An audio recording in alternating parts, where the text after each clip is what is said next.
Buenos días a todos, bienvenidos de nuevo a una edición más de Diálogos de la Romanidad, esto que lanzamos haciendo un juego de palabras entre diálogos y día, que lanzamos en tiempos de la pandemia dura, cuando pensábamos que íbamos a estar confinados unas semanas y después volveríamos más o menos a la normalidad, pero primero el formato ha tenido éxito y segundo, esto se está convirtiendo más que en una serpiente de verano, en una hidra que por cada cabeza que cortamos de la pandemia aparecen tres. Así que una vez más nos reunimos un domingo. Muchas gracias a todos los que estáis presencialmente y vamos en esta ocasión a tratar de un tema curioso porque al ser tan espectacular ha inducido a toda una falsa cultura popular creada por el cine, que son las carreras en el antiguo mundo romano. Para eso tenemos invitados, pero con ellos va a dialogar sobre todo Federico Romero, que es otro de los cofundadores del Día de la Romanidad, así que sin más le doy paso a Federico y él los va a presentar a los intervinientes y después establecerá el diálogo que va a ser el eje de este Diálogos de la Romanidad. Pues muchísimas gracias, León. Me presento, soy Federico Romero, historiador, divulgador y uno de los fundadores de Día de la Romanidad. Antes que nada, muchísimas gracias a todos por uniros de nuevo en esta celebración de Día de la Romanidad. Un día en el que, como ha dicho León, y dadas las circunstancias sanitarias en las que vivimos, pues tenemos que recurrir a las posibilidades que nos dan las nuevas tecnologías para poder celebrar este Día de la Romanidad que otras veces hemos hecho multitudinariamente en los pueblos y salones de actos de muchos ayuntamientos de nuestra geografía. Pero bueno, es lo que hay. También me gustaría animaros a visitar nuestra web en www.diadelaromanidad.com y nuestros canales de iVoox y en YouTube. Si queréis además ayudarnos a mantener esta estructura, pues podéis donar en Patreon en diadelaromanidad.com. Hoy, como ha introducido León, vamos a hablar de un aspecto clave en la historia romana, que es la pasión de los romanos por las carreras del circo. Conocer este aspecto en profundidad es conocernos mejor a nosotros mismos, ya que son muchos los puntos en común que hay en la actualidad con otros deportes conocidos de masas como el fútbol, por ejemplo.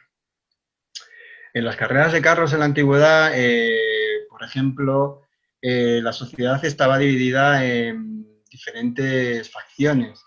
Se peleaban entre ellos, había una equipación que identificaba tanto a los miembros del equipo como al otro, un staff técnico en los equipos, enfrentamientos en las calles y en las gradas entre los miembros de unas facciones y otros, implicación de dinero público en la celebración de estos juegos, etc. Es, en conclusión, un aspecto muy complejo que tuvo una importancia política enorme a lo largo de toda la historia romana. Y esos son muchos siglos, realmente, si lo pensamos. Para conocerlo más en detalles, contamos hoy en Diálogo de la Romanidad con uno de los mejores expertos, si no el mejor de ellos en el tema. Está con nosotros David Álvarez Jiménez. Es autor de un libro imprescindible, a mi modesto entender, para comprender la sociedad romana, Panem Circenses, una historia romana a través del circo. Es además también autor de un libro que me gustaría empezar a leer en cuanto pueda, sobre la piratería vándala en el Mediterráneo.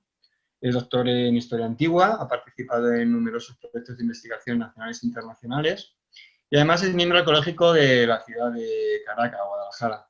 Muchas gracias por tu tiempo, David, y es todo un honor contar con tu presencia en Diálogos de la Romanidad. Estamos ante un tema muy amplio que vamos a tener que conformarnos con resaltar un poco los aspectos más importantes de un fenómeno que se alargó a lo largo de muchísimos siglos, que de hecho fue evolucionando. Tampoco podemos hablar de él como una cosa estática que permaneció en el tiempo inalterable, sino que fue, pero vamos a tratar de darle en la entrevista que vamos a hacer una visión general a la gente de la importancia histórica que tuvo esto, que yo realmente, incluso a pesar de ser historiador, no me di cuenta de la verdadera dimensión que tuvieron las carreras, de la importancia política que tuvieron y social que tuvieron estas carreras hasta que no leí tu obra y me di cuenta de su magnitud, ¿no? Entonces, si quieres, podemos empezar con la pregunta. Bienvenido antes que nada, David. ¿Qué tal? Hola, buenos días. Buenos días, encantado de estar aquí con vosotros, el honor es mío. Un placer y un auténtico lujo tenerte entre nosotros. La verdad es que después de haber leído tu, como ya he dicho, Panem Circenses, verte ahí al otro lado y poder entrevistarte y tenerte en Diálogos de la Romanidad es un lujo. Vamos a empezar, como es lógico, si quieres, por el origen de las carreras y de cómo evolucionan hasta el modelo que trasciende históricamente. Bueno, pues vamos a ver. A la hora de hablar sobre el origen de las carreras de la competición circense, pues yo lo que hago en mi libro es retroceder hasta el origen del carro como instrumento militar, porque eso es el origen del carro. El carro en su momento fue la más elevada forma de tecnología militar aplicada a la tierra que se desarrolló pues, en la Edad del Bronce. En fin, pero si hablamos sobre lo que es el circo como el evento de competición, pues hay que esperar un poquitín y hay que esperar a los griegos. Vamos a ver, ya lo sabéis perfectamente, los romanos la verdad es que es una filización, la filización romana es como una esponja, absorbe todo de todas partes. Pero no solo absorbía, sino que también lo que hacía era transformaba. Entonces, por ejemplo, si hablamos de competición, pues hay que ir a los griegos, y los griegos absorbieron muchísimas cosas. En los griegos ya encontramos competiciones de circos, similares a las circenses desde muy antiguo. Ya, por ejemplo, si hablamos de la obra culmen de toda la literatura greco-antigua, como es la obra de Homero, pues ya encontramos ahí las primeras rastros de competiciones, por así decirlo, amistosas de carreras entre circos. Y luego estas se fueron trasplantándose a la sociedad griega y las vemos en los grandes festivales del mundo helénico, como son los Juegos Olímpicos, los Píticos, los Sísmicos, los Nemeos, etcétera, etcétera, y en otros muchísimos de índole menor. Entonces, sabemos que en un momento determinado las competiciones de carros que no eran profesionalizadas, porque esa es la gran innovación romana, de la cual imagino hablaremos luego, pues llegaron a Italia. Llegaron a Italia y tenemos ahí dos vectores fundamentales en la formación de Roma, como son las colonias griegas y también los etruscos. Y entonces aquí hay un debate historiográfico sobre a través de cuál llegó, a través de cuál civilización, otra cultura llegó a Roma el amor por las carreras, pero bueno, en definitiva, llegaron a través de los griegos, fuera a través de los etruscos o fuera directamente a través de los griegos. Y ahí es donde aparecen. Y en un primer momento de una manera muy similar a lo que fue, de una manera muy similar a lo que ocurría en el mundo griego. En el mundo griego la competición no era un espectáculo. Tenía un componente de prestigio muy importante y sobre todo estaba relacionado con las grandes personalidades. Es una competición deportiva de las élites, aunque no compitieran ellos directamente, pero los méritos iban asociados a estas élites. Y en un primer momento así llegó a Roma. Las élites romanas, las primeras aristocracias romanas, lo que hicieron fue incorporarlos a sus propios ethos, por así decirlo, y a partir de ahí es como vemos cómo aparecen ya de una forma muy temprana ya en el ámbito romano. O sea, tenemos los mitos de fundación, por ejemplo, algunos mitos de fundación que obviamente son posteriores y es a fin de cuentas pues todo un género que no se puede considerar como histórico, pues ya mencionan a los carros como un elemento importante desde el inicio, desde el propio Rómulo, y luego también a través de la monarquía. Pero desde el principio importando el modelo establecido, es decir, como la celebración de carreras entre equipos que realmente mantienen nobles, ¿no? Y por un tema y por un prestigio social, ¿no? Sí. O sea, en aquel momento ni siquiera podemos hablar de equipos. Hay que hablar de individualidades que competían entre sí. De carros costeados por nobles que corren a veces los mismos nobles, a veces a través de una persona contratada o delegada, ¿no? Por decirlo sí, así. A través de correos entrepuestos, yo imagino la mayor parte de las ocasiones a través de esclavos, como ocurriría luego en época ya tardo-republicana e imperial, pero sí, es una competición en principio simplemente por competir, ¿no? O sea, por así decirlo, un deporte de caballeros, como podríamos hablar de otros tantos deportes que todavía tenemos en la actualidad y bueno, en fin, eso más o menos es lo que podríamos hablar. Y sobre todo asociados en un primer momento, asociados a a temas funerarios, algo similar a lo que ocurre con los gladiadores. Entonces, a lo mejor también coge un poquito más de fuerza la teoría de que podían haberlo recibido a través de los etruscos, aunque fuera una tradición griega, ¿no? Igual que llegó la gladiatura también a través de los etruscos. Sí, pero en el fondo a mí me parece una discusión un poco, o sea, muy interesante, pero un poco baldía, porque los etruscos lo recibieron de los griegos igualmente, así que, pero hay muchas influencias etruscas, hay muchas influencias etruscas por todas partes en la competición posterior. Por ejemplo, los uniformes, cositas. Esto lo que nos da paso es un poco a la siguiente pregunta, ¿no? Es a preguntarnos, ¿y qué es y cómo evoluciona una actividad que es eminentemente deportiva de las élites a convertirse en un deporte de masas, seguidos por cientos de miles de personas, con unas reglas ya propias y un sentido totalmente diferente a que tenía inicialmente, ¿no? ¿Cómo se organizaban? ¿Cuáles eran las facciones principales? ¿Qué infraestructura había detrás de esas facciones? ¿De dónde salía el dinero? Todas esas preguntas nos surgen realmente, ¿no? Este es un tema bastante complejo, porque la verdad es que la evidencia es bastante escasa. Pero sabemos que en un momento determinado pasó de ser un entretenimiento propio de las élites a convertirse en un espectáculo de masas. El tema, yo me imagino que, vamos a ver, si las élites se ponían a jugar, por así decirlo, entre sí, a competir de forma amistosa, lo hacían además el primer sitio que sabemos de Roma, donde se situó el Circo Máximo, el Valle de Murcia, ahí entre el Aventino y el Palatino, pues yo me imagino que a la gente, a los romanos más de a pie, por así decirlo, le gustaba ver este tipo de competiciones. Y a partir de un momento determinado, cada vez se fue metiendo más y más interés por parte de las autoridades. También hay una cosa que no comenté antes, es cómo estas carreras también están asociadas no solamente al ámbito funerario en un principio, sino también al religioso, al votivo.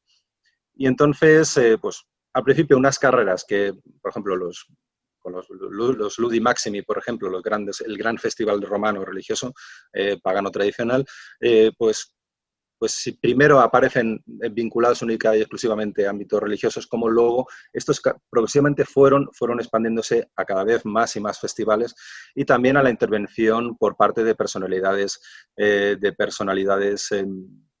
individuales, fueran magistrados, fueran militares, que además sabemos que lo hicieron. O sea, por ejemplo, una cosa muy típica era conmemorar una victoria celebrando luego Juegos Circenses en Roma. Eso es una cosa de la cual tenemos constante, o sea, siempre con un trasfondo religioso, pero en el fondo lo que hacía era satisfacer a la gente. Y sabemos de en primer momento cómo la gente, al pueblo romano, y aquí no distingo únicamente entre clases, entre gente de más bajo estatus socioeconómico y más alto estatus económico, cómo les agradaba la idea de pasar un buen rato con los beneficios, por ejemplo, de tal o cual conquista o la derrota de tal o cual personaje. Entonces, en un momento determinado sabemos que se empezaron a profesionalizar, y eso ocurrió seguramente pues, en el siglo I. En el siglo I, imagino a principios del siglo I. ¿Antes o Antes de Cristo. Antes de Cristo. Tampoco está muy claro, pero en un momento determinado el propio Estado romano... Disculpa, que me está persiguiendo. En un momento determinado sabemos que el Estado romano empezó a involucrarse más y más activamente. Y lo que antes era un entretenimiento organizado y disfrutado por las élites, empezó a ser subcontratado. Y es ahí cuando empiezan a aparecer los primeros colores. Los colores romanos tradicionales son 4. Rojo, blanco, azul y verde. Pues bien, los dos primeros de los cuales tenemos constancia, de acuerdo a las fuentes, fueron los que luego serían los minoritarios, el rojo y el blanco. Y luego se incorporaron el azul y el verde.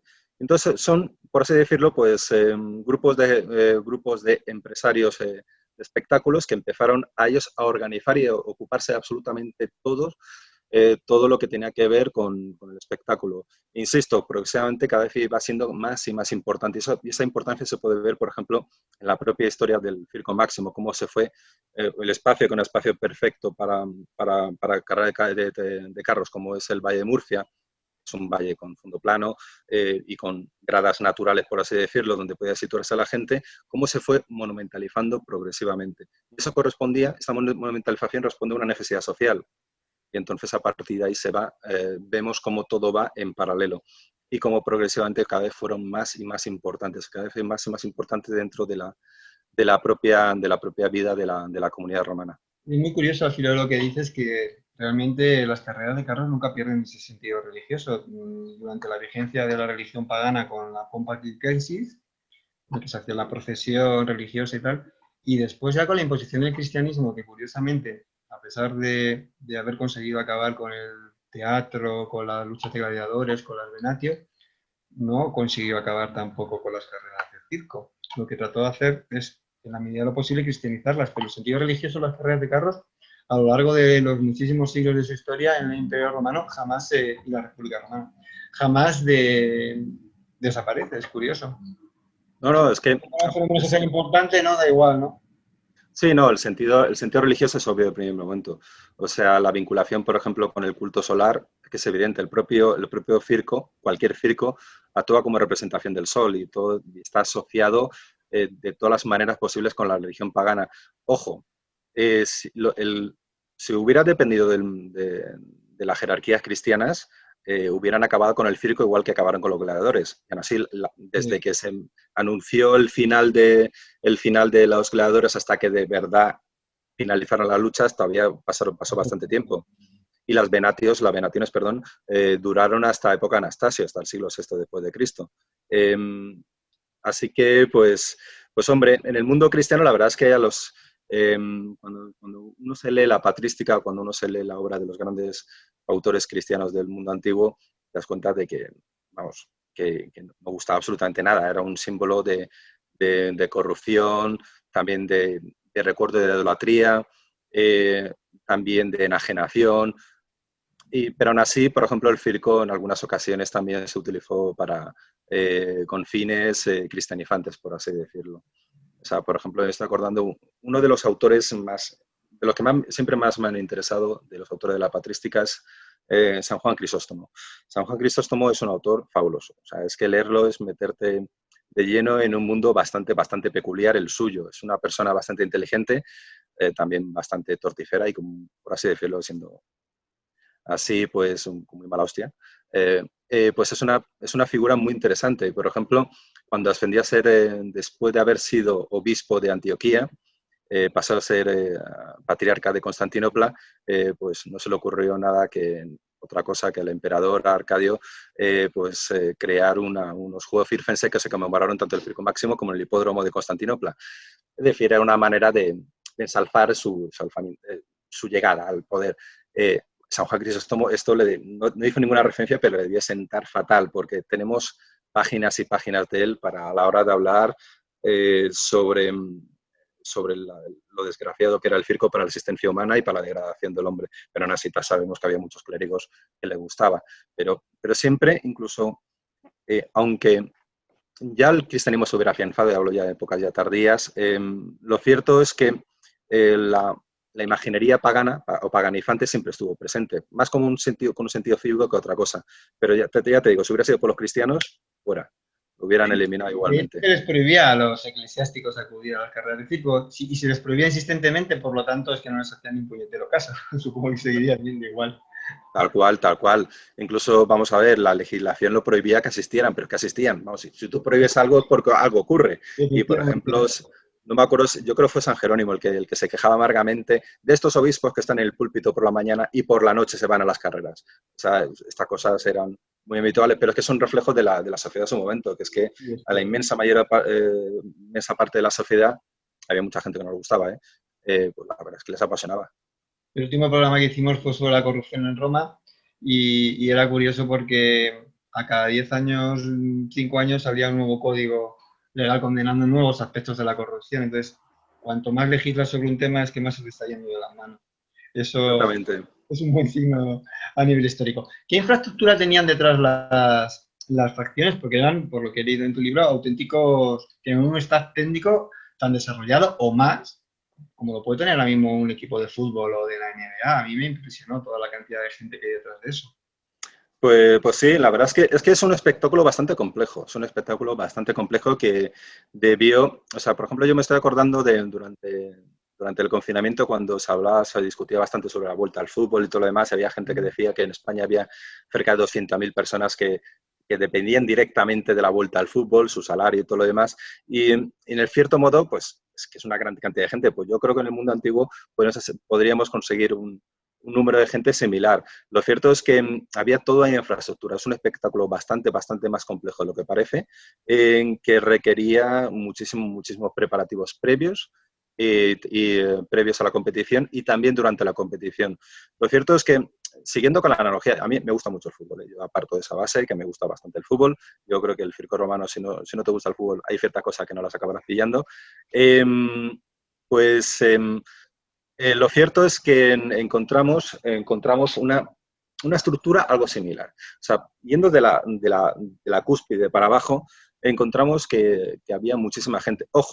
Ojo, también hay que distinguir varias cosas. No es lo mismo una gran familia cuadrigaria, es decir, una gran troupe, por ejemplo, que podían competir en Constantinopla, en Roma, y luego ya un segundo escalón, por ejemplo, en Antioquía, Alejandría, Milán o Arles o Tarraco, que lo que ocurría también en otros sitios más pequeños, porque sabemos que había familias errantes que iban de pueblo en pueblo ofreciendo espectáculos como si fueran aquí. Pues ya podemos hablar de una especie de segunda división o de tercera división en el mundo de las carreras, por hacer una analogía.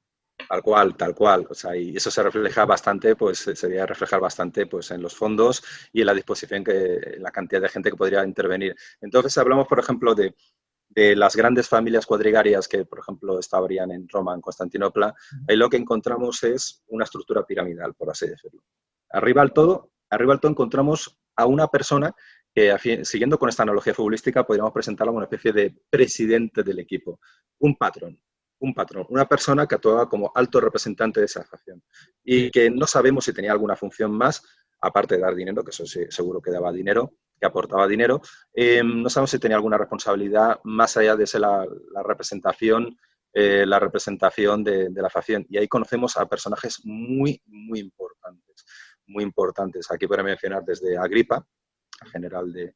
Muy interesante, ¿no? Porque se hizo patrón de los rojos, con lo que se quitó de líos, ¿no?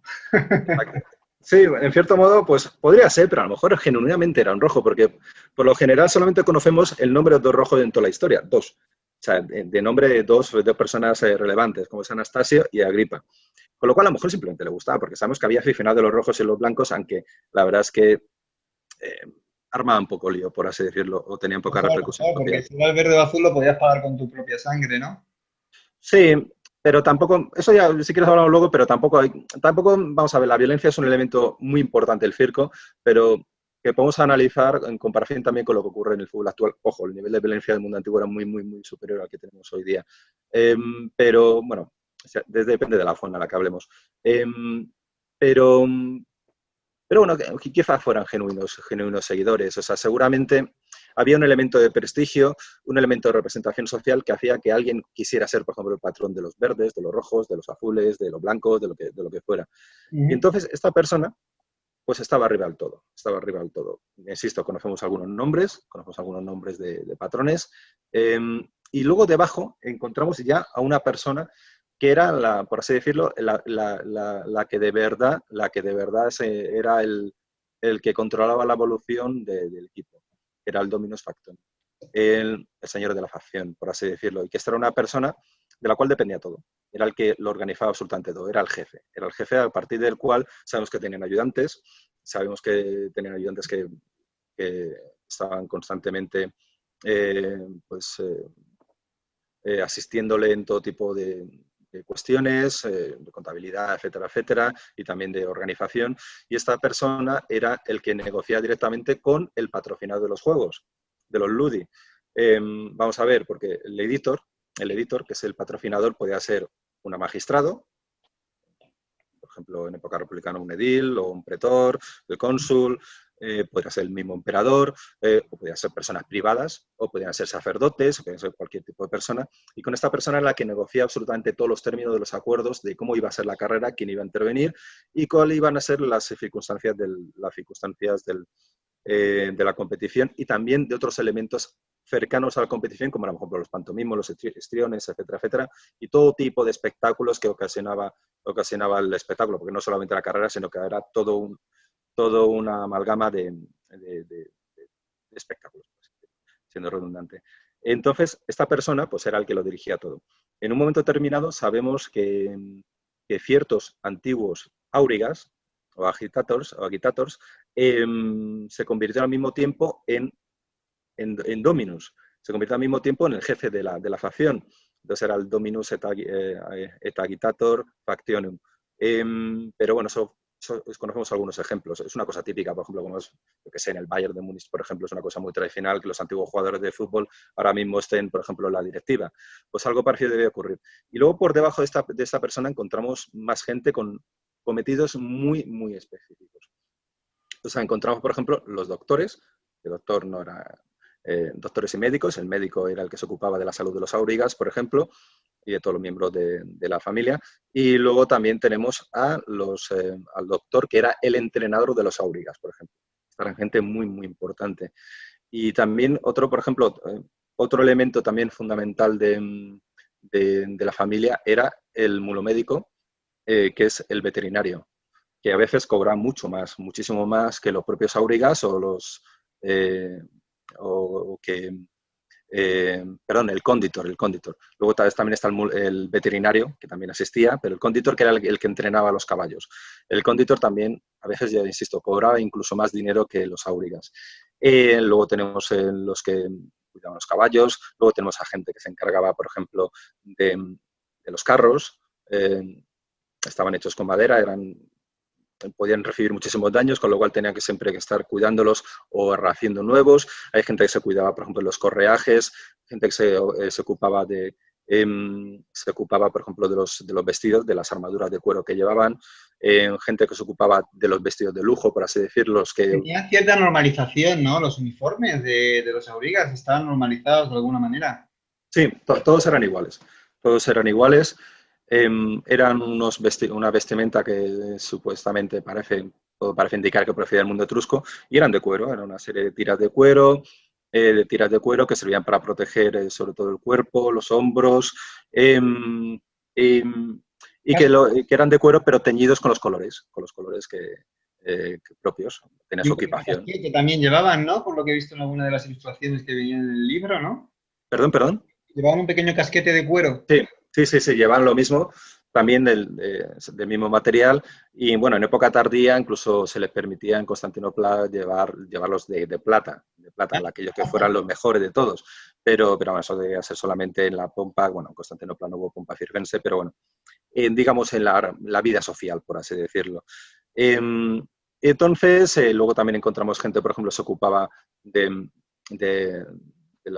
insisto, por ejemplo, de la vestimenta de lujo, de representación, tanto de los caballos como de los aurigas. Encontramos a los pantomimos, hay luego toda una cantidad enorme de gente que trabajaba para la facción, desde los que alimentaban los caballos hasta que limpiaban, etcétera. Es que encontramos muchísimo. Al leer en tu libro, tanto la importancia que tenían los pantomimos, me ha llamado muchísimo la atención, y luego la cantidad de gente que las facciones tenían trabajando para ellas para relacionarse con el público y para mantener bajo cierto control al público. Gente que eran portavoces de la facción con respecto al público, gente que eran los encargados de darles de comer y de beber al público para que a través de ese mecanismo poder controlarlos. Me ha resultado muy curioso la cantidad de gente ya de bajo nivel, por decirlo así, que aún así pues trabajando. Las facciones son unos organismos súper complejos. Sí, tienes razón. O sea, me había olvidado mencionar, por ejemplo, los Cellarius, que es aquella persona que se encargaba de, por así decirlo, tener relación, no con toda la afición, porque no había dinero en el mundo para darles, por ejemplo, comida y bebida, pero sí con los más fanáticos, los que animaban más, que por así decirlo, esto también me recuerda al mundo actual, por ejemplo, digamos, ciertas épocas más oscuras de nuestra historia, cuando la directiva de fútbol tenían relaciones con los más ultras de sus equipos. Pues algo así debía ocurrir. Y luego también, por ejemplo, tenían también gente que se ocupaba, por ejemplo, de las relaciones directamente con el editor. Había gente que, por ejemplo, se ocupaba, por ejemplo, de abrir las cárceles. Bueno, esa gente más bien se debía ser parte del recinto deportivo. En el recinto deportivo también había muchísima gente que trabajaba. Que cuidaban la arena, ¿no? Para que la arena estuviera perfectamente drenada, sin ningún tipo de irregularidades. En fin, muchísimo tipo de personas, la verdad. Me ha resultado curioso, dentro de esas actividades, el que se dedicaba y se jugaba la vida echándole el cubo de agua a los caballos. Sí, se me olvidaba. Hay dos figuras, disculpad, pero a veces me olvidan cosas. Son dos figuras muy, muy interesantes. El de Sultor, por ejemplo, Sí. o Jubilator, y el Sparsor o Spartor. Cansos. El Sparsor o Spartor lo que hacía era precisamente, vamos a ver, es una competición, los carros, los caballos a toda mecha. O sea, no siempre a toda mecha, pero vamos, están haciendo un ejercicio físico muy, muy fuerte. Y entonces, a la hora de, digamos, para aliviar a los caballos que tuvieran un cierto respiro, pues había gente que se quedaba en Euripo con una especie de jarra y que les iban echando agua en la cabeza a los caballos para que se refrescaran y pudieran continuar con la marcha. Y esas figuras debían dar mucho, mucho de sí, debían ser gente seguramente antiguos áurigas, imagino las facciones más importantes, que conocían perfectamente lo que había que hacer, porque también a lo mejor podían molestar al contrario. Y luego los hortator jubilator, que eran gente que iban a caballo, que acompañaban, se ve muy bien en muchísimos mosaicos que tenemos.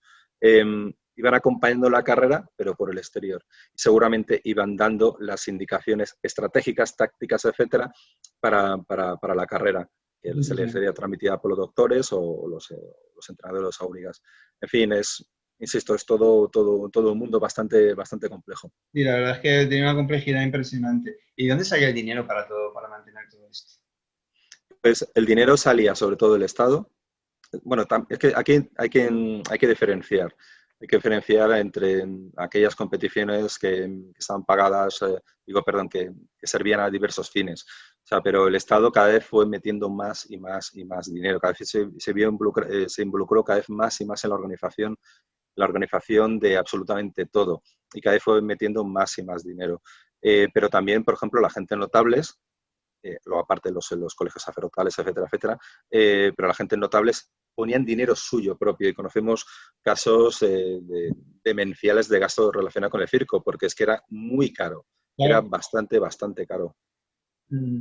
Es curioso, la verdad, porque para mantener toda esa estructura supongo que al final lo que habría sería una confluencia de dinero público con dinero de la persona del editor, de que patrocinaba los juegos, ¿no? Incluso ¿es posible que pagaran una parte de la entrada las personas o las entradas gratuitas? Vamos a ver, eso es todo un tema. La evidencia dice que seguramente la mayor parte de los espectáculos eran gratis, eran gratuitos, seguramente la mayor parte. Pero también conocemos a través de algunos testimonios más aislados de algunas ocasiones en las cuales hubo dinero por medio, hubo pagos. Así, por ejemplo, si no recuerdo mal, por ejemplo, creo que fue Cómodo sí, patrocinó, por ejemplo, unas carreras con las cuales conseguir dinero para aliviar las arcas estatales, que estaban bastante vacías. Pero seguramente la mayor parte debían ser gratuitas, pero también debían haber algunas que debías tú abonar alguna cantidad. Como La verdad es que... ¿no? Como hoy en día, que a los mejores partidos pues tienes que pagar un poco para poder verlos en la tele, ¿no? Por lo mismo, ¿no? Bueno, no creo, yo creo, no sé, eso no queda claro, pero vamos, esto no hay certidumbre, pero estoy convencido que, por ejemplo, las grandes competiciones circenses de los grandes festivales religiosos seguramente eran gratuitas. Pero insisto, es que no sabemos. Yo estuve compilando, buscando bastantes fuentes y la verdad es que es muy fragmentario todo lo que sabemos, pero vamos, aquí se movía muchísimo dinero, se movía mucho dinero. Las apuestas también. Sí, las apuestas es algo que sabemos prácticamente desde el inicio. Es uno de los elementos más movilizadores, por así decirlo. La gente tiene una pasión auténtica, pero si a esa pasión le unes la posibilidad de enriquecerte, pues qué decir. Pues mucho mejor. Sí. No, lo cierto es que las apuestas es algo que conocemos mucho en el mundo romano. Es una cosa permanente. Sí. Y en el mundo circense es que tenemos muchos paralelos de todo tipo. Y la verdad es que, no sé, me estoy acordando, por ejemplo, de Vitelio, que le gustaba apostar con el populacho y cositas así, que eso le hizo tener buena fama entre los suyos. Y aprovechando el punto que me brindas a hablar de un emperador, es muy curioso, ¿no?, la diferente actitud que cada emperador tiene con respecto a las carreras, de cómo hay emperadores como, por ejemplo, estoy haciendo memoria, Tiberio o Juliano, que no le gustaban nada las carreras, pero sí que entendían el papel social y político que tenían, entonces sí que las subvencionaban, aparecían, figuraban, pero realmente no las disfrutaban, a emperadores que lo disfrutaron y los vieron tanto como para llegar a competir en la arena, ¿no?, como llegó a hacerlo Nerón o en privado lo pudo hacer Magencio, lo pudo hacer Cómodo, lo pudieron hacer otros, ¿no? Como o Calígula, como esa actitud cambia en función de la persona, ¿no? Pero que al fin y al cabo todos respetan ese papel social y político tan importante que tiene ya el circo a lo largo de la historia. Sí, no hubo ni un solo emperador que no conociera la funcionalidad del circo. Todos se lo seguían a pie juntillas. Consideraban que era una parte fundamental de un soberano el ofrecer una serie de entretenimientos para el público. Eso es algo que nadie lo discutía. Otra cosa es que en privado, pues alguno, por ejemplo, yo que sé, si los Marco Aurelio, sus meditaciones y cosita que nosotros conocemos, otros testimonios de otras fuentes que no estuvieran escritas por su propia mano, no le gustaban, pero lo entendía perfectamente. Así, por ejemplo, cuando se fue al frente, dejó claro que siguieran los espectáculos, que lo dijo claramente. Dejó una aportación de dinero para que siguieran, mientras que él estaba guerreando en las guerras marcománicas. Todo el mundo lo sabía. A Tiberio, por ejemplo, Tiberio era un bicho raro, era raro, muy raro. Y entonces a él le daba igual, le daba bastante igual. Augusto parece que tampoco era un gran fan. Y luego Juliano, por ejemplo, que es el emperador gafapasta por excelencia, pues directamente lo mostraba en público su desagrado, cosa que le granjeó bastantes problemas. A la gente, por lo general, no le gusta ver que yo que sé, que una persona pues no muestra una confraternización con los gustos de buena parte del pueblo. Sí, encontramos gente que tenía élites, parte de las élites, porque no todas, tenían un lenguaje bastante moralizante con respecto al espectáculo. También viene definido un poco por la legislación y el propio espectáculo pues se considera un poco degradante y había emperadores que no tenían ningún interés, pero hubo otros que sí, y algunos, claro, si eran los malos emperadores, pues la asociación de su gusto por el circo con su figura como mal emperador, de acuerdo a los estándares de la mayor parte de las élites cercanas al Senado de los primeros siglos, pues se ponía un demérito. Pero también conocemos gente que era auténtica aficionada y que no tuvieron esa mala fama. Por ejemplo, estoy pensando en Constancio II, Teodosio, Trajano, o emperadores que eran muy fieles, o Justiniano, qué decir. Sí, la verdad es que es muy curioso, me estoy pensando en algunos de los episodios que comentas en el libro, como por ejemplo cuando Nerón viaja a Grecia y gana una carrera a pesar de haberse caído del carro, ¿no? Que ya es difícil, ¿no? La verdad es que cada emperador, Calígula, por ejemplo, también que construyó los estabularios, ¿no? Asesorándose por una auriga, o el propio Claudio, ¿no? Que automatizó y todo el sistema de cárceres y introdujo muchísimas mejoras en el circo. En fin, está claro que todos entendían que su papel, el papel tan importante que tenía el circo. ¿Eran realmente los aurigas ídolos de masas como son ahora los futbolistas de élite de esta época, por ejemplo, por establecer una analogía? Sí, la verdad es que es una analogía perfectamente comparable. Tenemos muchísimos testimonios. Yo en el libro cito uno del que es mi favorito, de Amiano Marcelino, uno de mis autores preferidos del mundo romano, en donde la verdad es que es muy divertido. Cuando se pone a hablar sobre la sociedad de la Roma capitalina, es muy divertido porque das diestro siniestro, da igual al pueblo, a las clases bajas y le da a las clases altas. Y entonces hubo un momento muy divertido en el cual cuando se estaba quejando de la alta sociedad, de la altísima sociedad, que cuando hablamos de alta sociedad en el mundo romano, pues hay que diferenciar entre alta sociedad de la capital de la alta sociedad del resto del imperio, da igual en qué parte viviera. Las élites, las aristocracias romanas de la capital eran extremadamente ricas, muchísimo más ricas que cualquier otra persona del imperio. Y entonces esta gente pues lo critica por su amor, pasión por el circo, por los auriga. Entonces dice en un momento determinado que esta gente, que la cultura para ellos era como el veneno, pues lo que hacían era, cada vez que se enteraban que llegaba un nuevo auriga, un nuevo caballo del cual habían escuchado hablar, pues iban a recibirle y vamos. Y que incluso las matronas, las viejas matronas iban diciendo por ahí que la gente debía aprender de los aurigas, porque aprender qué es lo que dice Amiano, que nadie sabe lo que tienen que aprender y que seguir este modelo. Lo cierto es que en primer momento son figuras carismáticas, son figuras muy carismáticas. Y conocemos gente que tuvo un gran protagonismo social en primer momento. Y también se esperaba de ellos que, siendo como eran figuras tan importantes, que actuaran como tales. Es como muchos futbolistas de hoy día. Hay futbolistas que, por ejemplo, los ves con, yo qué sé, con 25 coches, de los cuales 4 son Ferraris, 3 Lamborghinis y no sé qué. pues es lo que se esperaba, aunque a pesar de que muchos de ellos fueran esclavos, y la inmensa mayoría fueran esclavos en origen, los más famosos acaban consiguiendo la manumisión, pero eran riquísimos, riquísimos, se comportaban como tales y residían como tales y tenían un protagonismo que a veces acaba mal para ellos, pero bueno, se permitía cierto grado de chulería con respecto a la sociedad. Saben que tenían cierto margen porque contaban con el apoyo popular de alguna manera, ¿no? Sí, sí. Es una cosa muy curiosa como Nerón, por ejemplo, hizo una ley contra la chulería de los áurigas, siendo él como que no le gustaban tanto, pero bueno, alguna vez debían de pasarse mucho.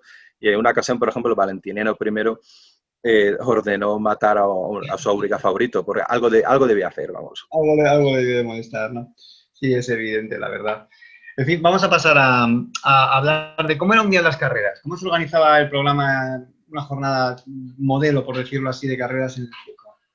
Vale, pues vamos a ver, las carreras la carrera, vamos a ver, tenemos que hablar del momento de la competición, pero se extendía durante muchísimo más tiempo. O sea, los áurigas, todas las familias, todas las facciones estaban constantemente entrenando, aquí no, todo el año, o sea, aquí no existía el concepto de vacaciones, por así decirlo, con lo cual siempre estaban ahí permanentemente dando el callo. Pero en un momento determinado, cuando se daban unas carreras, lo que se hacía lo primero, antes que nada, es publicitarla, que es como hoy día. O sea, hay la gente, por ejemplo, de repente, yo que sé, por ejemplo, este viernes que fue el partido entre el Manchester City y el Madrid, pues ha habido toda una campaña de los últimos meses esperando para este partido, la última semana se ha redoblado los medios, etcétera, etcétera. Pues vas a ver, lo primero era generar expectación y se hacía de muy diversas maneras, con lo cual una carrera no empieza si no generas tú expectación para esa carrera. La mayor parte de los aficionados del circo, la verdad que iban a ir al circo igualmente, hubiera o no una campaña publicitaria, por así decirlo, pero sabemos que hubo muchos medios muy distintos de componer esta creciente apasionamiento por la carrera. Entonces conocemos desde carteles, desde pintadas, desde los praicos, los pregoneros, por así decirlo, anunciando, incluso puede haber otros medios, pero sobre todo el boca a boca, la gente por los foros, por las tascas, por todas partes, entre la familia, pues ya se está generando ese ámbito, esa expectativa. Luego, por así decirlo, eso se genera esa expectativa y luego llegamos al día del circo. Y el día del circo, pues comenzaba en época pagana, empezaba con la pompa circense. La pompa circense es un desfile, de cierto modo podemos hacer una analogía de aquella manera con los triunfos romanos, que es un recorrido por la ciudad en donde participaban todos los intervinientes del espectáculo y más gente. Y lo que hacían era recorrer las calles y claro, de repente veías en primer lugar al editor, aquella persona que patrocinaba los Ludi, y luego a los áuriga, a los histriones, a los miembros de la facción, todos engalanados con las mejores galas que tuvieran, y también a músicos que también intervenían en las carreras y muchísima más gente que participaba en este cortejo que llegaba hasta el circo o el hipódromo correspondiente.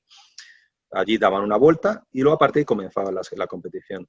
La primera carrera del día era la más importante, la más relevante. Dependiendo del sitio, puede haber 6, 12 o 24 carreras. En Roma, por ejemplo, bueno, casi siempre en época ya más avanzada eran 24. Y la primera era la más importante, la que daba más prestigio y seguramente más beneficios. Y entonces así comenzaba el día de las carreras, que por lo general se extendía toda la mañana y también la tarde, incluso a veces durante la noche, porque tenían iluminación artificial, por así decirlo. Pero bueno, y luego había una pausa había diversas pausas, entre carrera y carrera siempre había pausas para todo tipo de espectáculos, en que los histriones eran los más esperados, por supuesto, o los pantomimos, pero también todo tipo de demostraciones. O sea, podía ocurrir cualquier tipo de show inesperado, o incluso desfiles militares, o de gladiadores, o ejecuciones públicas, estas cositas que le gustan a los romanos. Eso era el mediodía, ¿no? En la siesta, ¿no? Por decirlo así. Sí. Es una cosa muy habitual, es una cosa bastante habitual. O sea, de Calígula se decía que le gustaba, que para horror de la figura, estas típicas manipulaciones de las fuentes, que le encantaba ver cómo ejecutaban a gente en la pausa del circo. Bueno, es que que era la costumbre. O sea, Calígula pues hacía lo mismo que hacía todo el mundo. Lo que pasa es que él se quedaba en el pulvinar ahí pues disfrutando. Pues. Entre la gente culta era como que estaba mal visto, ¿no? Era como algo de mal gusto, que la gente se iba a su casa, se echaba la siesta o iban a comer por ahí y luego volvían, no ya por la tarde, a seguir viendo las carreras, ¿no? Se quedaban un poquito los que no tenían dinero o los que les iba el morbillo, ¿no? Por decirlo así. Sí, sí, o sea, eso no tenemos muy claro. O sea, tenemos algún testimonio muy gracioso. Por ejemplo, hay una inscripción que se nos ha conservado de Constantinopla del siglo VI, en la cual que es un anuncio de una taberna, que dice, bueno, aquellos que hayan ido al circo, pues pueden relajarse en las termas y luego venirse aquí a dormir la siesta y comer algo. O sea, es una cosa de esas. Pues, hubo gente que sí, que hacía de todo. Pero sí, era una pausa, debía ser bastante larga como para descansar y luego para volver otra vez. Imaginaros decenas de miles de personas que iban al circo máximo. En fin, conocemos toda clase de espectáculos entre carrera y carrera, pero muchísimos, conocemos mogollón. Y ahí los pantomimos eran los reyes, pero los pantomimos también estaban durante las carreras, también intervenían como animadoras, por así decirlo. Carrera, ¿no? Eran una especie de cheerleaders, ¿no? De la NBA actual, por establecer un paralelismo, ¿no? Sí.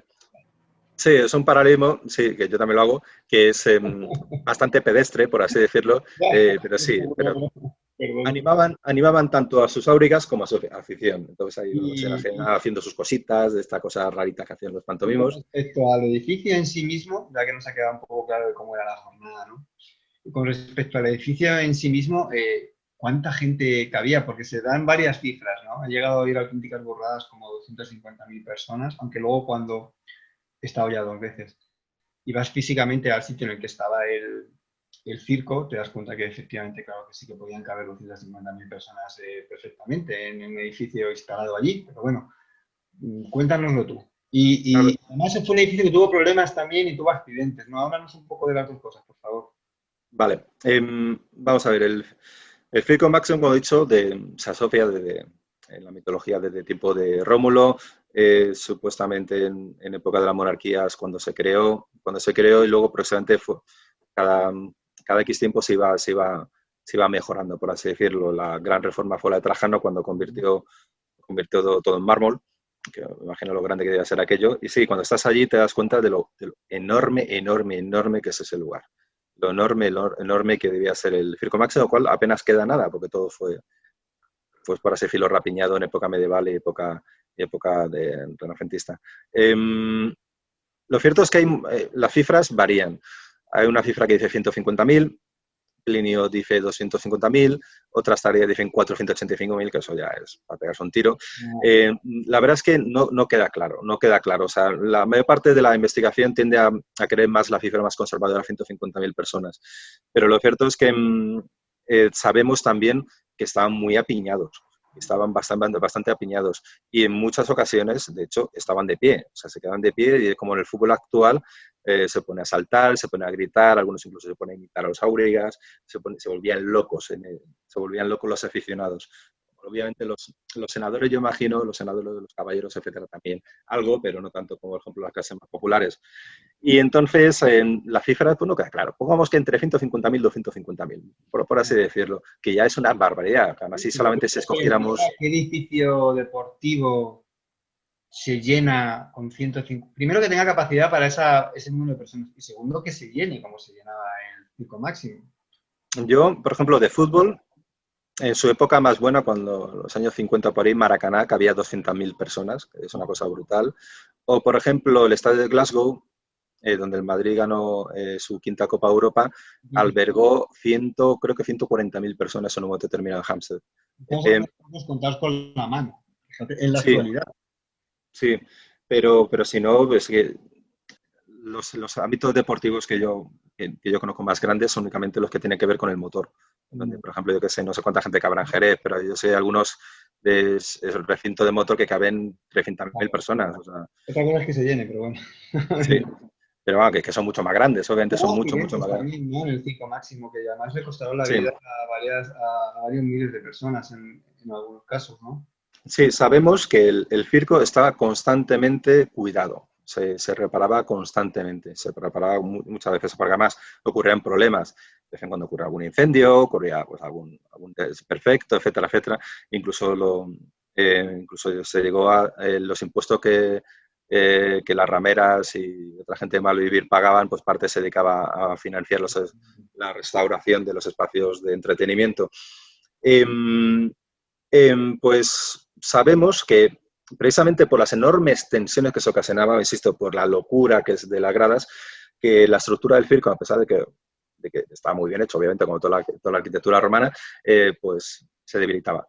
Y conocemos varios desastres. Conocemos un desastre en el cual murió una vez 1.700 personas, otra vez en época... Antonino Pío, sí, sí, 1.300 bajo Antonio Pío y creo que bajo Diocleciano 13.000. Sí, ahí fue la cosa más seria. ¿Perdón? Que ahí sí que fue la cosa mucho más seria. 13.000 personas son muchas personas. Es una barbaridad. Una parte de la grada se colapsó. Entonces murieron. Hay una barbaridad. Conocemos también otros desastres deportivos similares en el mundo antiguo, pero estos obviamente debieron impactar muchísimo, pero bastantes, que imaginaos, yo que sé, ya simplemente 1.000 personas, pongamos la de Antonio Pío. Es que es una barbaridad. Si imaginaos ahora mismo, por ejemplo, que una grada del Wanda, por ejemplo, que de repente se colapsara, pues ocurría algo parecido, o sea, un desastre pero inmenso. Sí, por razones de tiempo, porque yo podría estar aquí hablando todo el día de circo. Es un tema que me apasiona muchísimo porque me da cuenta de que va paralelo totalmente a la historia romana. Es muy acertado el enfoque que tú haces en tu libro al encadenar una cosa con otra, porque una cosa explica la otra, normalmente. Y para ir avanzando, ¿cuáles son los factores que suponen que el circo en Occidente deje de poco a poco de celebrarse y acabe por desaparecer como actividad pública y de entretenimiento prácticamente, y que sin embargo en Oriente no solo permanezca y continúe, sino que aumente exponencialmente su importancia hasta convertirse en un escenario donde los emperadores son aclamados e investidos como tales? ¿Cuál es ese fenómeno y cuáles son esas dos evoluciones dispares a un lado y al otro del imperio? Vamos a ver, la clave es el dinero. O sea, el dinero es la clave de todo. Si no hay un apoyo fuerte, pues insisto, es un entretenimiento muy, muy caro. Bastante, bastante caro. O sea, requiere muchísimo dinero, no solamente el día de la carrera, sino todo el tiempo. O sea, simplemente invertir en los caballos, es que son una barbaridad de dinero. Vamos a ver, en Occidente, por ejemplo, cuando ya cae, por así decirlo, la estructura imperial y lo que encontramos ya es los diversos reinos bárbaros, se mantienen dos, que sepamos, en dos, de manera fiel, que son los vándalos y los ostrogodos. ¿Por qué? Porque había apoyo por parte de la monarquía. Y también porque tenían unas aristocracias locales muy potentes, que no encontramos en ningún otro lugar de Occidente. Y entonces, si no hay este apoyo económico, no se mantiene. O sea, los circos del mundo, por ejemplo, en Hispania, supuestamente la última carrera de la cual hay constancia, bueno, al último momento pues, fue en Mérida a principios del siglo V. Bueno, luego hubo un par de cositas, un par de anomalías posteriores, pero ahí es que ya no encontramos esta base económica que se encuentra en otros lugares. Mientras que en el mundo oriental, sigue siendo muy fuerte, fue un espectáculo que continuó prácticamente la asistencia de lo anterior. O sea, yo tampoco veo tanta diferencia si comparamos el siglo IV, por ejemplo, en Roma y el siglo IV en Constantinopla. Yo no veo mucha diferencia en el espectáculo circense en el sentido de repercusión y puesta de dinero, etcétera, etcétera. A partir del quinto, ¿no? Ya cuando las cosas se complican económicamente. Sí, aparte del quinto ya en Occidente ya es un poco más complicado. O sea, por ejemplo, como Salviano, cuando Salviano se quejaba de que hubiera gente en Arles que había sido arrasada 1000 veces por parte de Bárbara, que la gente se todavía siguiera queriendo tener espectáculo circense, que es lo que más echaba de menos. Pero no había dinero para hacerlo. Mientras que en Oriente sí que hubo. En Oriente sí que hubo, insisto, con las dos excepciones del mundo vándalo y el mundo ostrogodo. Entonces, ahí lo que vemos es como este chorreo de dinero continuó en todas las grandes capitales. ¿Cómo aumenta su influencia? ¿Cómo el fenómeno de las carreras del circo va calando en la sociedad? ¿Acaba implicándose de una manera indisociable con la política, con las luchas internas, incluso con la defensa de la ciudad frente a agresores externos? La verdad es que, ¿qué es lo que lleva a Yo ahí lo que veo es un progresivo fortalecimiento de los elementos más fanáticos. O sea, vamos a ver, la interrelación entre el circo y cuestiones de índole política, económica, religiosa, las tenemos desde época tarde republicana. Es que las tenemos constantemente. Era el gran espacio de reunión de la comunidad. En Roma no es una democracia, no lo fue en época republicana, ni lo fue después, obviamente. Y el pueblo no tenía prácticamente vías de transmisión, salvo la queja. Y tal cual es el mejor sitio para quejarte de algo. Y eso ocurre también en provincias, el circo. Si de repente puedes tener 250.000 o 150.000 o 20.000 personas en Tarraco o 30.000 en Mérida, pues si tienes alguna queja, ¿dónde la vas a hacer? Allí, donde van a estar las autoridades para que te van a escuchar. Entonces, siempre fue un elemento fundamental. Lo que pasa es que, a pesar de que también conocemos de muy pronto que hubo elementos radicalizados, por así decirlo, elementos ultras en Roma y en otros lugares, es en el mundo oriental donde estos elementos cada vez se fueron más y más afianzando, se acabaron convirtiendo hasta en factores de la sociedad. Tuvieron un rol bastante importante y de hecho incluso acabaron siendo incorporados, por así decirlo, al mundo político organizativo. Y entonces, vamos, yo sobre todo yo estimo que es el dinero, pero también la organización de las aficiones que encontramos en ámbitos orientales, sobre todo Constantinopla, Alejandría y Antioquía. Y ya para cerrar, porque el tiempo nos apremia, ¿qué es lo que acaba con el fenómeno de las carreras de carros y cuándo podemos considerar que es un fenómeno que ya está muerto? A ver, lo curioso es como el circo continuó. Ya, por ejemplo, cuando el Islam apareció y digamos que cercenó lo que era el Imperio Romano Oriental, siguieron celebrándose carreras de circo en Constantinopla y en algunos otros lugares, pero ya progresivamente en los lugares que fueron islamizados ahí fue desapareciendo. Lo cierto es que es un elemento muy asociado a la vida urbana. Es un elemento muy asociado a la vida urbana. Y conforme la vida urbana cada vez iba teniendo una menor importancia, por así decirlo, pues un elemento como este Va decayendo. fue decayendo. Y también es muy caro, con lo cual cada vez se fue metiendo menos dinero. Sabemos que hasta en el siglo XIII sigue habiendo carreras, pero 6. Y ya está, y se acabó. Y en un momento determinado ya esta conexión que había entre el poder político y la plebe, el pueblo, por así decirlo, no cumplía el circo ese rol. Ya cada vez tenía menos desinterés. Insisto, pero sobre todo para mí es un cambio de un modelo ciudadano antiguo a un modelo ciudadano, por así decirlo, medieval. En fin, ya dejó de tener interés. Y supongo también ya que la Cuarta Cruzada ya fue el golpe de gracia, ¿no? Sí, no, la Cuarta Cruzada lo que hizo fue destrozar el hipódromo que se conservaba, por lo visto, prácticamente incólume desde época tardo antigua. Los cruzados lo que hicieron fue pues, robar, por ejemplo, la cuadriga que se encuentra en Venecia hoy día. Gracias a que la robaron la mantenemos, porque todo lo demás, todas las estatuarias, la inmensa estatuaria que había allí, pues fue fundida para hacer moneda. Y los caballeros de la Cuarta Cruzada lo que hicieron allí fue espectáculo de justas de caballeros.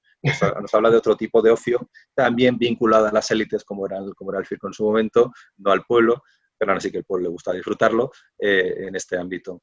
Y a partir de ese momento, pues ya dejó de tener. Ya dejó de existir, ¿no? De hecho, queda ya muy poquito del hipódromo de Constantinopla, ¿no? Sí, quedan algunas bases de esculturas, queda algún obelisco y poquito más. La verdad es que era la zona más importante de Constantinopla y al lado estaba el Gran Palacio Imperial, la Catedral Santa Sofía, etcétera, con lo cual es un lugar que no tiene mucho sentido conservarlo. Entonces, cuando llegan los turcos, pues ya se acabó. O sea, obviamente. Pues muchas gracias, David. Permanece con nosotros, por favor, porque ahora vamos a dar en un breve momento entrada a las preguntas. Pero antes queremos hablar con Marcos Ullá. Marcos Ullá es historiador por la Universidad de Granada, es autor de varios libros de historia romana, uno sobre Marco Aurelio, otro sobre Alejones en Calcedonia, y de muchos artículos en revistas como Steel, por ejemplo. Me llama mucho la atención que tiene un libro sobre la historia del fútbol, y por eso quería preguntarle un poquito, después de esta charla que hemos tenido tú y yo, pues que nos esclarecía un poco las analogías que él ve, como experto que es en la historia del fútbol y experto en historia antigua, entre una cosa y otra. ¿Qué tal, Marcos? ¿Cómo estás? Bienvenido. Pues bienvenido, muchas gracias por, digamos, la charla que habéis tenido tanto David como Federico. Y a lo largo de la misma se he encontrado muchas analogías que David ha explicado perfectamente. Sobre todo, me llama mucho la atención sobre el tema de los orígenes del fútbol con los orígenes de las carreras en el circo, ¿no? Porque parece ser que los romanos hace 2000 años inventaron la mayoría de las cosas, ¿no? Y una de las curiosidades del fútbol moderno es que nació en una taberna en Londres, ¿no? Y otra de las curiosidades es que también el fútbol nació como deporte de élite y poco después fue, digamos, extendiéndose por el planeta y también fue incorporándose a las clases más humildes, ¿no? Que es un poco también lo que es visto sobre la analogía digamos, con las carreras, ¿no?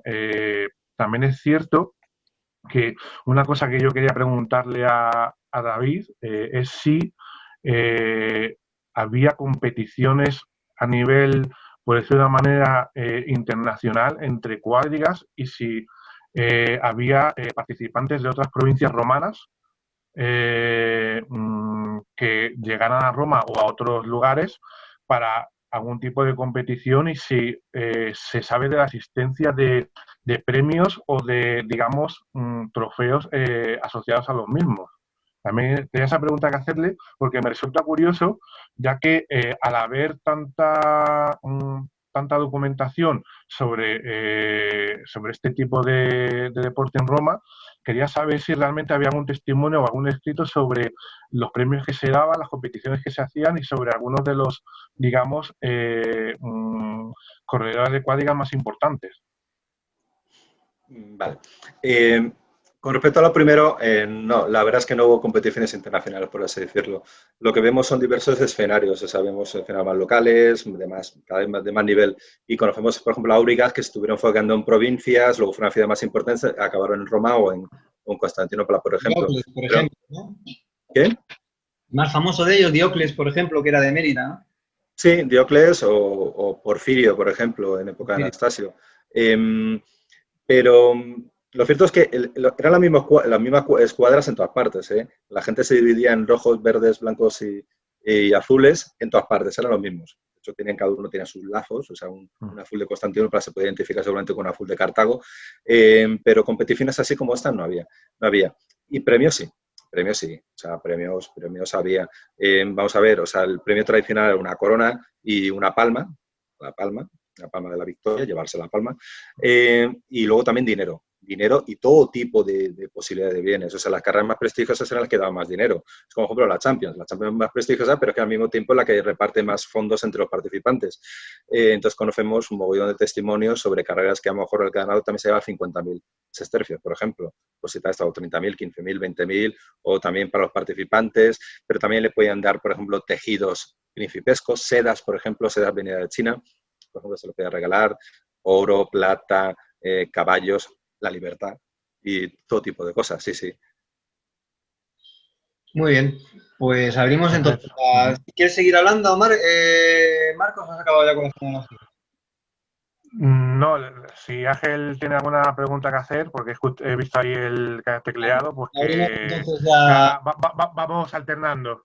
Vale. Ángel, adelante. Vamos a ir alternando para que no sea... Perfecto. Hola, ¿se oye? Sí, Ángel. Sí, mira, yo quería hacer dos preguntitas corticas. Una es, como hemos dicho, el circo era muy importante y he leído por allí, no me acuerdo la fuente, de que las ciudades, esto tenía tanto prestigio que el hecho de hacerte un circo o no, te lo tenía que permitir la misma Roma, o sea, el mismo emperador o el mismo senado. O sea, no, una ciudad no podía hacer un circo por sí sola. Yo lo he leído por ahí, quisiera si se pudiera confirmar. Y luego otro tema que quisiera hablar es, en el tema de los gladiadores, por ejemplo, en Pompeya, al final del reinado de Nerón, bueno, en el 59 o 60, hubo unas luchas entre los ciudadanos de Pompeya y Náquera, creo que era, y se dieron de tortas, o sea que el espectáculo lo dieron en la grada, no en la arena, y se les prohibieron durante un tiempo a los de Pompeya los espectáculos con gladiadores, ¿no? ¿Se sabe si eso pasó también en el circo? Vamos a ver. Primero, con respecto al permiso. Aquí conocemos, lo cierto es que yo también he leído alguna fuente que decía que era necesario el permiso, pero yo creo que la verdad es que no. Porque también conocemos algún testimonio, por ejemplo, en el cual se recomienda al emperador prohibir que las ciudades pudieran construir circos porque representaba mucho dinero. Y entonces, pues la verdad es que yo creo que había más o menos de haber independencia. De todas maneras, un circo es un recinto, pero para correr carrera de circo no hace falta un circo.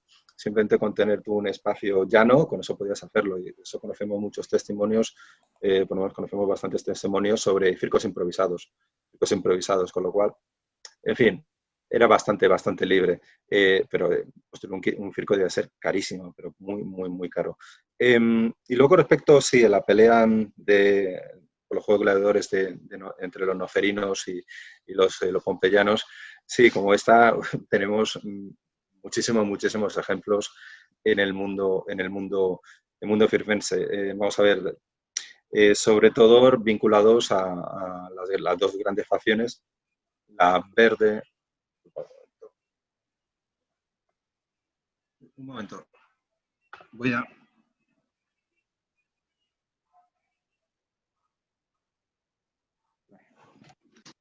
Ay, disculpad, he ido a silenciar el móvil. Que, como se está diciendo, sí, tenemos ejemplos, sobre todo vinculados a los elementos más faciosos, por así decirlo, de los verdes y los azules, que ocasionaban todo tipo de problemas. Conocemos que se odiaban a matar, muchas veces en sentido figurado. Vamos a vernos que un verde y un azul, que las familias se dividían también entre colores, se mataran entre sí, pero había momentos en los cuales ocurría esto, incluso llegaban a hacer quedadas para pegarse, como los ultras del fútbol hoy día, o sea, unas cositas así similares, y conocemos, es que muchísimos. El más famoso de todos es la Nica, pero conocemos tal cantidad de motines, rebeliones, por todo tipo de motivaciones ajenas al circo o ocasionadas por el circo, porque por ejemplo San Cabra de que han ganado los contrarios, de repente voy a dar una paliza o a tirarle pedradas a los contrarios, pues estas cosas ocurrían. Y también estos mismos ultras, como eran seguidores de los pantomimos de las facciones, y estos pantomimos también actuaban en los teatros, también ocasionaban líos en los teatros. O sea, que conocemos, pero casos de violencia muchísimos.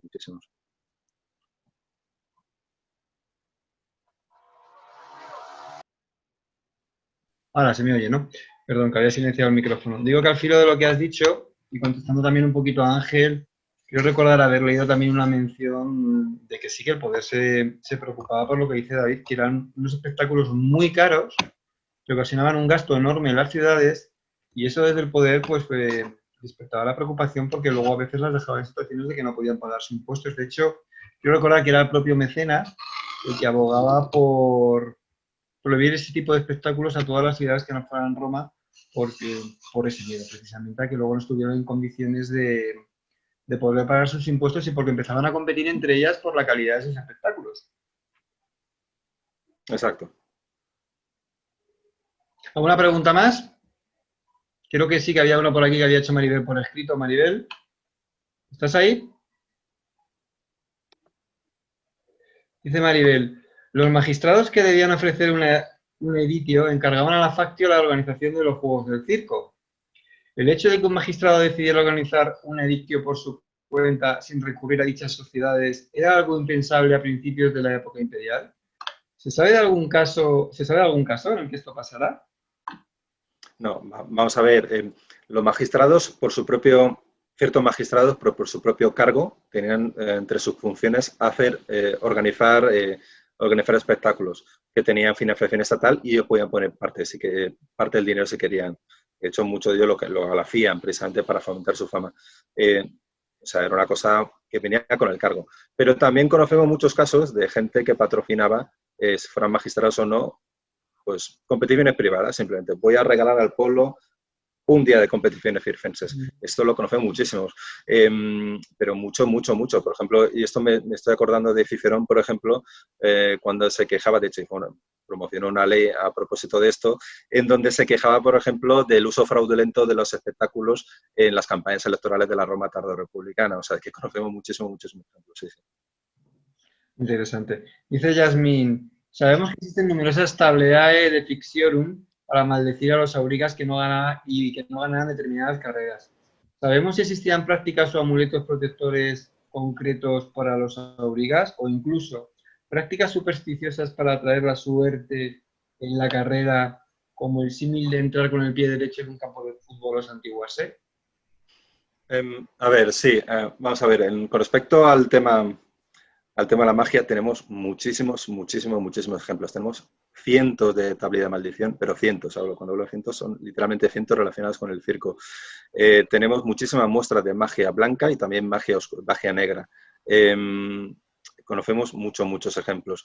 Había magia negra para ocasionar, por ejemplo, bueno, había magia blanca para ocasionar la victoria de los suyos y también magia negra para ocasionar el mal de los contrarios. Sí, la verdad es que tenemos muchísimos ejemplos. O sea, podría describir, yo en el libro menciono algunos porque tuve que hacer una selección, pero conocemos muchísimo. O sea, de la típica magia supersticiosa popular y todo lo demás, es que encontramos... A mí mi favorito, el que mencioné en el libro, aunque estuve ahí dudando con otros, fue el de, por ejemplo, el de matar a un gato para hacer un ritual para que venciera al tuyo en la carrera de circo, con todo lo que le rodeaba a este ritual. Amuletos, todo lo del mundo, ha habido eso por haber, o sea, era una cosa típica que llevaran los aurigas y los caballos, amuletos de todo tipo. O sea, por ejemplo, había cosas tan pintorescas como, por ejemplo, se decía que arrancarle los colmillos a un lobo vivo y luego utilizarlos para fomentar la velocidad de un cuadrúpedo, o tirar las trágalas del caballo, delante de tu enemigo, tu adversario, para que se parara en seco. Sí, cosas de estas a mí me encantan. Este tipo de dopaje, que lo llamo de dopaje mágico en el mundo romano, pero también incluso conocemos ciertas costumbres así cristianas parecidas, por así decirlo. Sí, la verdad que es todo un tema bastante interesante, que también nos habla de una cosa que muchas veces tendemos a olvidarlo en el mundo romano, que es el aspecto religioso, no solamente la religión formal, sino también la superstición. Y los romanos y todos los pueblos que forman parte del imperio eran muy supersticiosos, y muestras de estas tenemos infinitas. Nos damos cuenta, conociendo al fondo este tipo de detalles, en cómo esa romanidad ha trascendido a nuestra época, ¿no? Porque entre otras cosas también somos tan supersticiosos o más como ellos en ese sentido, y con respecto al seguimiento de los deportes de masa, pues también básicamente hemos cambiado muy poco, la verdad. ¿Alguna pregunta más? Bueno, yo más que pregunta es, digamos, me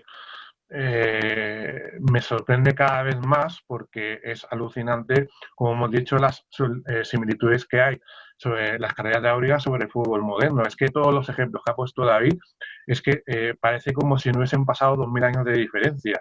Es decir, el tema de los estadios y los espectadores, los sponsors, las rivalidades, los sueldos, el prestigio social, es que todo prácticamente se puede verlo de igual manera en el fútbol moderno, sobre todo las rivalidades. Bueno, en el fútbol moderno hay miles de rivalidades, ¿no? En Roma no había tantas, pero sí es cierto que con la pasión que se vive, la violencia incluso que había, no se puede comparar la violencia en Roma con la de actual, pero sí que lo que hay detrás, sobre todo los grupos ultras antiguamente y demás, es alucinante. Es decir, yo siempre digo que la civilización romana es el 90% del mundo actual, el mundo actual que conocemos hoy en día en Occidente, ¿no? Y hoy se ha demostrado más con las explicaciones y las analogías que vosotros habéis puesto con los deportes de hoy en día. Es sinceramente alucinante. Yo pensaba haber puesto alguna más, pero es que prácticamente las habéis dicho todas. Entonces, es que sorprende bastante la similitud que hay hoy en día sobre este tema. Y yo, sinceramente, tengo que darle la enhorabuena a David por explicarlo tan claramente, muy bien hecho. Y, sinceramente, pues, bueno, es que casi me quedo sin palabras. Pues muchas gracias, muchísimas gracias por tus palabras. seguimos abiertos a preguntas. ¿Alguien más tiene algún comentario o pregunta que hacernos? Que abra por favor el micrófono y la haga el mismo o nos la mande por chat, si no vamos a dar por cerrado hoy el Diálogos de la Romanidad. Yo haría, es un comentario. Sí. Yo hace poco, antes de que nos encerraran, viajé a Tarraco. Y en Tarraco tenemos una de las curvas del circo, no sé si la habéis visitado.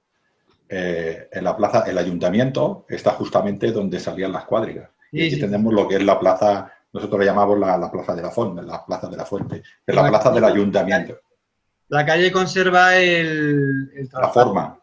Sí, la forma del circo. Es increíble cuando tú te sientas allí a tomar en la terraza aquella algo fresquito y ves que por allí corrían, ¿no? Pues la satisfacción que sentí yo, lo digo porque todavía me acuerdo, cuando bajé allá a la curva que se puede visitar y toqué una de esas paredes y dije, la de miles de caballos que han pasado por aquí, la de carreras que están aquí encima mío de la grada, y esto patrimonio lo tenemos aquí, que como has dicho que soy Día de la Romanidad y somos romanos, en el fútbol también. A mí no me gusta mucho el fútbol, en este aspecto no soy tan romano, pero bueno, quería decir que esta sensación, conociendo un poco el mundo romano, de meterte en la curva de circo, se la aconsejo a cualquiera. Yo os aconsejo que visitéis eso porque es increíble. Sí. A mí me recuerda a mi amigo y bueno, arqueólogo Emilio Gamo, con el cual excavo en Caracas, que es conservador del Museo de Mérida. Me dijo que habilitaron el circo de Mérida para que la gente diera paseos en la fase 1 de las escaladas. En un sitio genial dando paseos por el circo, que la gente iba por allí. Una cosa muy chula. A mí una de los sueños que tengo, ya he estado 2 veces en Roma, pues la tercera lo tengo que hacer a posta y buscar un hotel cerca del Circo Máximo, porque mi ilusión es levantarme por la mañana prontito y hacer deporte en la pista, como mucha gente hace, en la pista del Circo Máximo. Y la próxima vez que vaya a Roma tengo que apañarme para encontrar un hotel que sea cercano a eso y hacerlo, porque tengo que hacerlo, es una fijación, no sé. Me inspira, cuando estás allí y miras alrededor, a pesar de que realmente lo que queda allí ya es la estructura del terreno, lo han desmontado totalmente, uno siente algo, efectivamente. Y con eso me quedo, ¿no? Siento un poco la conexión con esa herencia, con esa romanidad que nuestros abuelos, por llamarles de alguna manera, nos han dejado y porque totalmente de acuerdo con Marcos, somos un 90% romanos, en nuestra cultura por lo menos, a mi manera de ser. Bueno, esto es una opinión personal y seguramente no cuantificable de ninguna de las maneras, pero en un porcentaje muy importante somos romanos y tenemos que defender y dar a conocer esa herencia común que tenemos todos. Si no hay más comentarios ni más preguntas por parte de nadie, vamos a dar por cerrado Diálogo de la Romanidad en esta edición. Y agradeceros vuestra asistencia. Muchísimas gracias y hasta la próxima edición de Diálogos de la Romanidad. Muchísimas gracias, David. Muchísimas gracias, Marcos. Y a los invitados. León, por favor. Sí, pues nada, muchas gracias a todos. Nos veremos, espero, en próximas entregas de Diálogos de la Romanidad y, como siempre, abarcaremos todo lo que es nuestra herencia romana, desde la historia y lo arqueológico hasta lo que está vivo en nuestros días, que, como se ha dicho ahora, pues sin que seamos conscientes de ellos, es el sustrato de que todo lo que somos. Así que, pues nada, sin más, muchas gracias por vuestra presencia y nos vemos en la siguiente. Adiós. Gracias a todos. Hasta luego.